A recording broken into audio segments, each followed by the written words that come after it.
Hello everyone.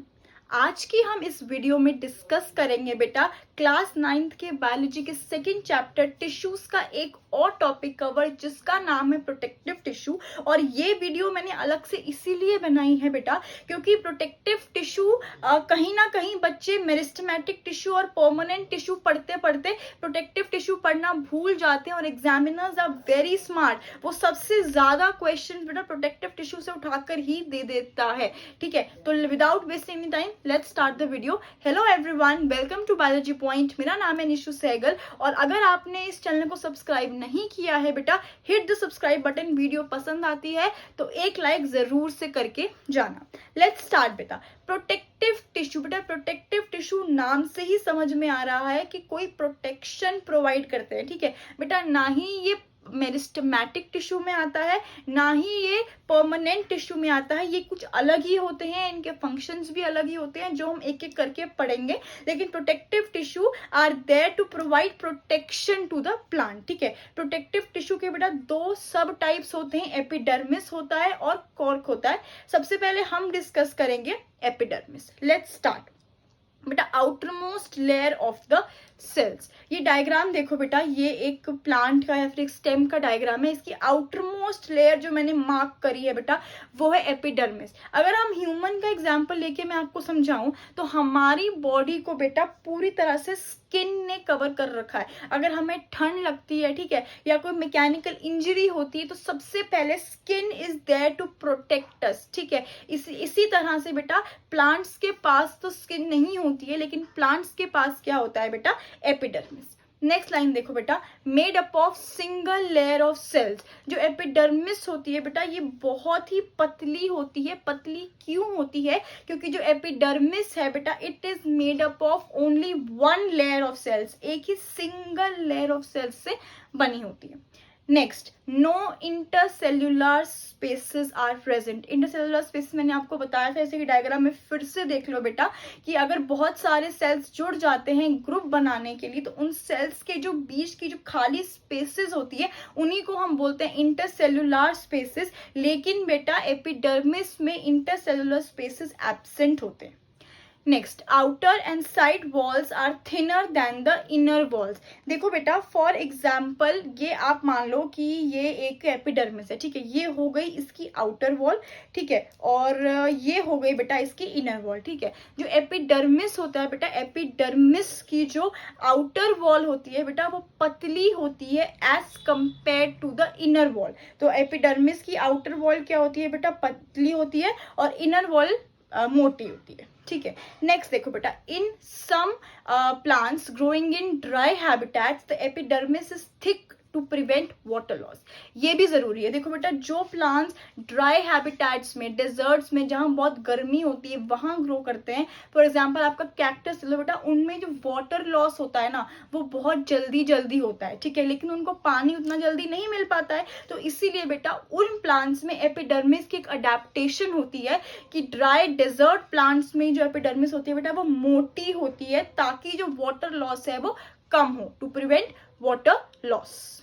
ठीक है बेटा, अभी तक हमने एपिडर्मिस की एक अडेप्टेशन तो पढ़ ली कि जो ड्राई जो डेजर्ट प्लांट्स होते हैं उनमें एपिडर्मिस थिक हो जाती है। लेकिन बेटा वो थिक कैसे हो जाती है, उसके अंदर ऐसा क्या होता है? देखो बेटा, जो एपिडर्मिस ड्राई डेजर्ट प्लांट्स में प्रेजेंट होती है उसके अंदर प्रेजेंट होता है एक वैक्सी सब्सटेंस। उस वैक्सी सब्सटेंस को हम बोलते हैं क्यूटिन, और वो क्यूटिन जब एपिडर्मिस के अंदर एक लेयर फॉर्म कर लेता है उस लेयर को हम बोलते हैं क्यूटिकल। और इसी वैक्सी लेयर की वजह से ही डेजर्ट प्लांट्स की जो बेटा एपिडर्मिस होती है वो थिक हो जाती है। और इस क्यूटिकल का क्या काम है बेटा, इस क्यूटिकल का यही काम है, इट प्रिवेंट्स वाटर लॉस। ये जो डेजर्ट प्लांट्स में होने वाले वाटर लॉस को कम कर देता है, प्रिवेंट कर देता है। ठीक है, अब देखो बेटा जो वैक्सी लेयर प्रेजेंट है इसके 3 फंक्शंस होते हैं। Number 1 prevent water loss, number 2 बेटा किसी भी मैकेनिकल इंजरी से भी ये प्लांट्स को प्रिवेंट करता है,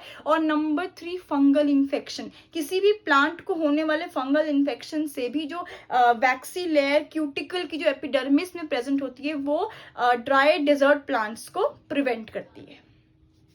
ठीक है, तो एक अडेप्टेशन की एपिडर्मिस थिक हो जाती है डेजर्ट प्लांट्स में, याद रखना बेटा। एपिडर्मिस की एक और अडेप्टेशन होती है, वो क्या होती है? देखो बेटा, ये डायग्राम देखो, जैसे कि ये आपके पास एक लीफ है, ठीक है। इस लीफ के बाहर हर जगह प्रेजेंट होगी एपिडर्मिस, लेकिन बेटा लीफ में जो एपिडर्मिस प्रेजेंट होती है वो कहीं जगह से टूटी हुई होती है, मतलब कहीं जगह से कंटिन्यूअस नहीं होती है। क्यों बेटा? क्योंकि लीव्स की कहीं जगह पे प्रेजेंट होते हैं छोटे छोटे पोर्स, जिन्हें हम छेद कहते हैं, जिसे हम बोलते हैं स्टोमेटा। और ये स्टोमेटा का लीफ में प्रेजेंट होना बहुत जरूरी है, इसीलिए भाई एपिडर्मिस करता है सैक्रिफाइस। कहीं जगहों पे एपिडर्मिस हट जाता है ताकि जो स्मॉल पोर्स, जिन्हें हम स्टोमेटा बोलते हैं बेटा, वो प्रेजेंट हो सके लीव्स पे, ठीक है। अब बेटा स्टोमेटा अगर इतना इंपॉर्टेंट पार्ट है प्लांट का, तो हम उसको ऐसे ही तो नहीं छोड़ सकते ना कि भाई तू तेरे को इन्फेक्शन भी हो जाए, तेरे को इंजरी भी हो जाए, नहीं। इसीलिए बेटा स्टोमेटा को गार्ड करने के लिए एक स्टोमेटा के आसपास प्रेजेंट होते हैं 2 किडनी शेप्ड सेल्स, जो उसे ऐसे प्रोटेक्ट करते हैं, जिसे हम बोलते हैं गार्ड सेल्स। नाम से पता चल रहा है कि बेटा अगर गार्ड सेल्स हैं, इनका काम है स्टोमेटा को गार्ड करना। ये देखो डायग्राम में बेटा, ये मैंने बीच में स्टोमेटा बना दिया है और इसको गाइड करते हैं बेटा 2 किडनी शेप्ड सेल्स ऐसे। यही गार्ड सेल्स ही डिसाइड करते हैं कब स्टोमेटा को खुलना है, कब बंद होना है, ठीक है। नेक्स्ट लाइन देखो बेटा, guard cells are the only epidermal cells which have chloroplast, rest being colourless. कितने प्रिविलेज्ड हैं, कितने लकी हैं बेटा गार्ड सेल्स। गार्ड सेल्स ही एक लौते ऐसे एपिडर्मल सेल्स हैं जिनके पास क्लोरोप्लास्ट है। क्लोरोप्लास्ट है मतलब कहीं ना कहीं फोटोसिंथेसिस भी परफॉर्म करेंगे। तो guard cells are the only cells, only epidermal cells which have chloroplast. Next line देखो बेटा, स्टोमेटा अलाउज गैसियस एक्सचेंज। अब ये क्या नई प्रॉब्लम आ गई है कि भाई स्टोमेटा से गैसियस एक्सचेंज होता है, कैसे होता है, कौन सी गैसेस का एक्सचेंज होता है, और इन सब में वो बेचारा स्टोमेटा फोटोसिंथेसिस कैसे परफॉर्म करता है। देखो बेटा इतने सारे क्वेश्चंस को ना एक सिंपल से डायग्राम से समझ लेते हैं, सब कुछ अभी के अभी आपके सामने क्रिस्टल क्लियर हो जाएगा।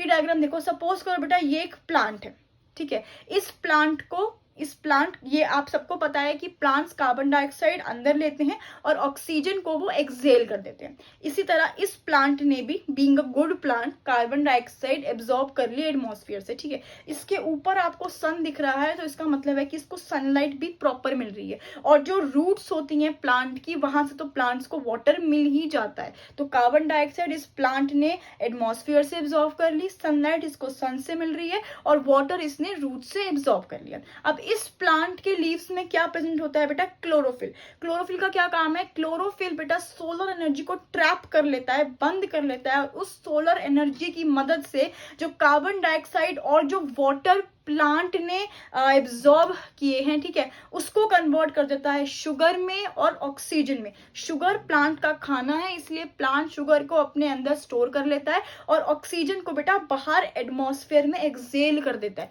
हो गया आपका गैसियस एक्सचेंज। इसने कार्बन डाइऑक्साइड गैस अंदर ली प्लांट ने, सारे प्रोसेस के बाद ऑक्सीजन गैस को इसने एक्सहेल कर दिया। कुछ याद आ रहा है इस डायग्राम को देखकर? बेटा यही तो है फोटोसिंथेसिस का प्रोसेस। कार्बन डाइऑक्साइड ले लिया, सनलाइट ले लिया, वाटर ले लिया, क्लोरोफिल ने उसको ट्रैप कर लिया और कार्बन डाइऑक्साइड और वाटर को शुगर बना दिया और ऑक्सीजन बना दिया। जो शुगर है प्लांट का खाना है और ऑक्सीजन गैस है जो वो प्लांट एक्सहेल कर देता है। तो स्टोमेटा गैसियस एक्सचेंज करते करते फोटोसिंथेसिस भी परफॉर्म करता है। See how important stomata is for plants. ठीक है बेटा, नेक्स्ट फंक्शन देखो स्टोमेटा का क्या होता है बेटा? ट्रांसपिरेशन। ट्रांसपिरेशन क्या होता है? ट्रांसपिरेशन होता है बेटा loss of water in the form of water vapour from plants. जब हमें पसीना आता है बेटा, हमारी स्किन पे जब हमें पसीना आता है तो वो पसीना भी बेटा वाटर वेपर बनकर उड़ जाता है, ठीक है। ऐसा ही कुछ प्लांट्स में होता है। प्लांट्स में इस प्रोसेस को हम ट्रांसपिरेशन बोलते हैं। Loss of water in the form of water vapour from plants is called transpiration. और ये ट्रांसपिरेशन भी कहाँ से होती है, कौन कराता है बेटा? ये ट्रांसपिरेशन भी स्टोमेटा ही कराता है।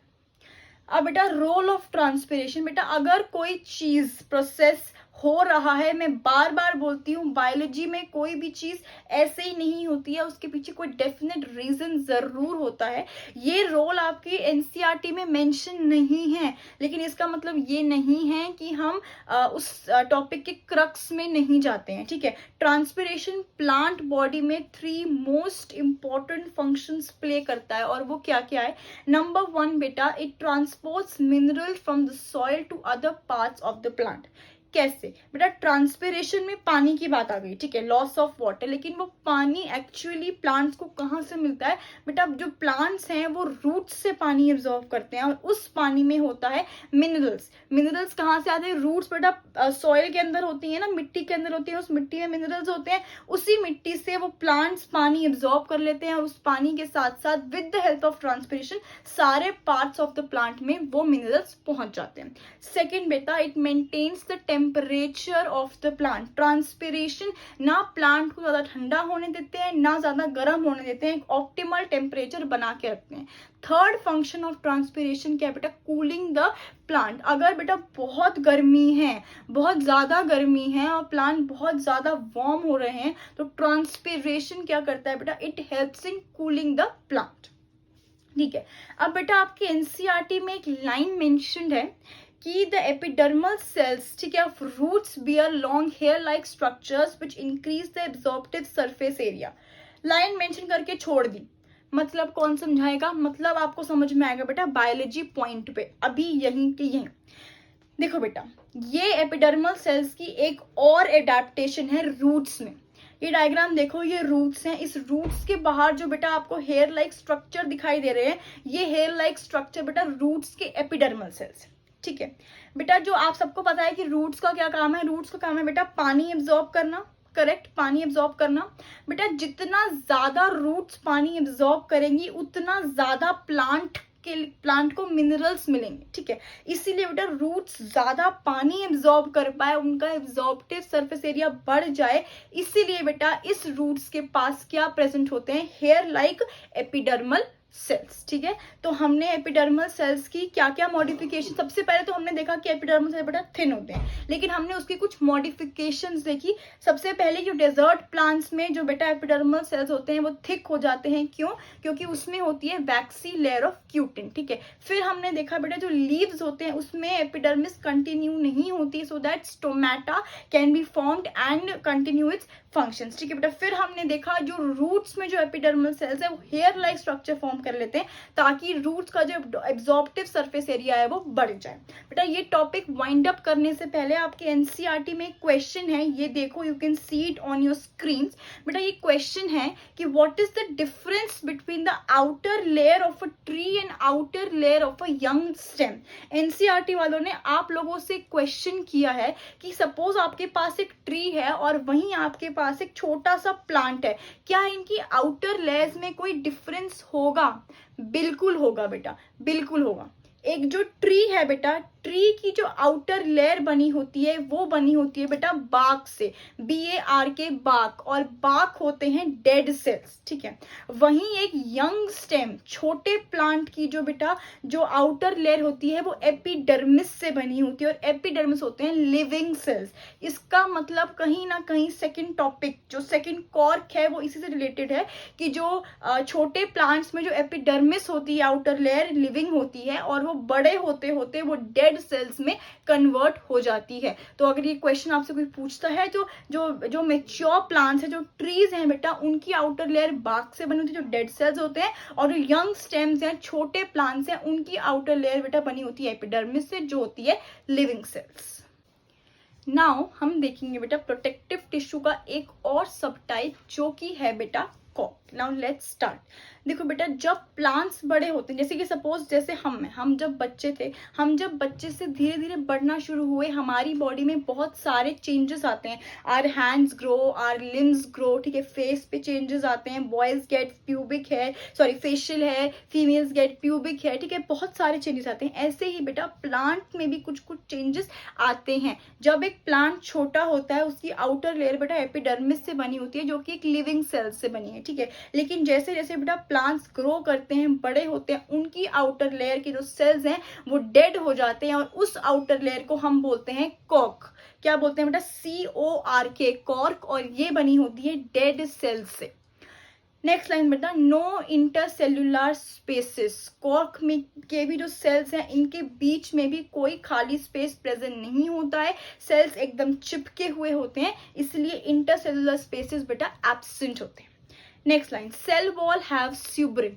अंडरलाइन कर लो, स्टार मार्क कर लो, मोस्ट इंपॉर्टेंट 1 मार्क क्वेश्चन। जब हम एपिडर्मिस में हमने देखा था कि एपिडर्मिस में जो वैक्सी सब्सटेंस, जो वैक्सी लेयर होती है बेटा वो होती है क्यूटिकल।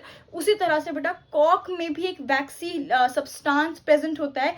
कॉर्क के वैक्सी सब्सटेंस को हम बोलते हैं बेटा स्यूब्रिन, SUBERIN, स्यूब्रिन। स्यूब्रिन क्या करता है बेटा? Suberin is impervious to water and gases. ये आपके एनसीईआरटी की ही लाइन है कि suberin is impervious to gases and water. Impervious का मतलब क्या होता है बेटा?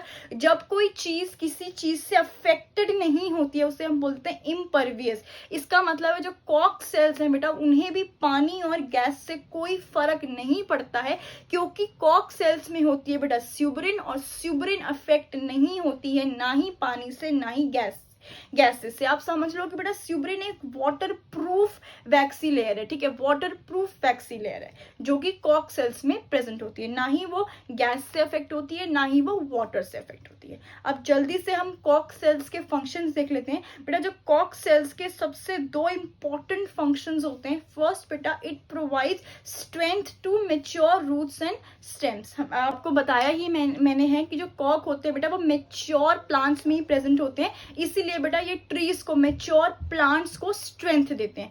दूसरा सबसे इंपॉर्टेंट फंक्शन कॉर्क का बेटा, ये देखो ये डायग्राम एक कॉर्क का है। Cork is just like a sponge. Sponge देखा है आपने? ऐसे हम उसको प्रेस कर सकते हैं बेटा। कॉर्क में 4 ऐसी क्वालिटीज होती हैं जिसकी वजह से वो मार्केट में बहुत महंगा बिकता है। सबसे पहले बेटा इसकी इम्परवियसनेस, इसको पानी से गैस से कोई फर्क नहीं पड़ता। दूसरा बेटा ये बहुत लाइट वेट का होता है, इलास्टिक होता है और बेटा कंप्रेसिबल होता है, हम इसको प्रेस कर सकते हैं। इन्हीं 4 क्वालिटीज की वजह से it is a valuable commercial product. Cork is a valuable commercial product. दोबारा देख लेते हैं हमने कॉर्क में क्या देखा बेटा। जो यंग स्टेम्स होती हैं, जो यंग प्लांट्स होते हैं, उनकी आउटर लेयर बेटा एपिडर्मिस होती है जो लिविंग होती है। लेकिन जैसे जैसे प्लांट बड़े होते हैं एपिडर्मिस बन जाती है कॉर्क। कॉर्क बेटा डेड सेल से बनी हुई होती है, इनमें कोई इंटरसेलुलर स्पेसेस नहीं होते हैं। कॉर्क की जो वैक्सी लेयर होती है वो स्यूब्रिन होती है। जो स्यूब्रिन जो होती है वो वाटर प्रूफ लेयर है, इम्परवियस होती है गैस से और पानी से, उससे कोई फर्क नहीं पड़ता है। और इसके फंक्शंस क्या हैं? जो ट्रीज को, मेच्योर प्लांट्स को बेटा ये प्रोटेक्शन देता है, स्ट्रेंथ देता है, और due to its impervious nature, elasticity, compressibility और लाइट वेटनेस बेटा, लाइटनेस, ये मार्केट में एक बहुत वैल्यूएबल कमर्शियल प्रोडक्ट है।